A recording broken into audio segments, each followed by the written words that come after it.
Mr. O'Connor. What is your real name? Malcom X. Is that your legal name? As far as I'm concerned, it's my legal name. Have you been to court to establish that I didn't have to go to court to be called Murphy or Jones or Smith. Excuse me for answering you this way. That's all right. If a Chinese person were to say his name was Patrick Murphy, you would look at him like he's insane, because Murphy is an Irish name, a European name, or the name that has a Caucasian or white background.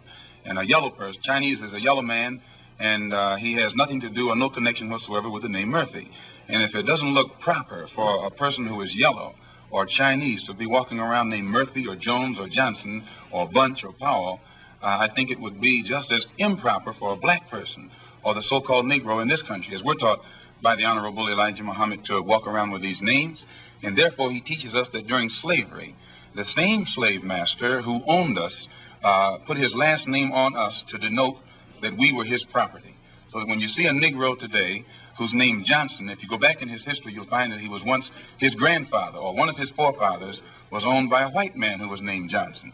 His name is Bunch. His grandfather was owned by a white man that was named Bunch. Would you mind telling me what your father's last name was? My father didn't know his last name. My father got his last name from his grandfather, and his grandfather got it from his grandfather, who got it from the slave master. The real names of our people were destroyed during slavery. Was there any line, any point in the genealogy of your family when you did have to use the last name, and if so, what was it? The last name of my forefathers was taken from them when they were brought to America and made slaves.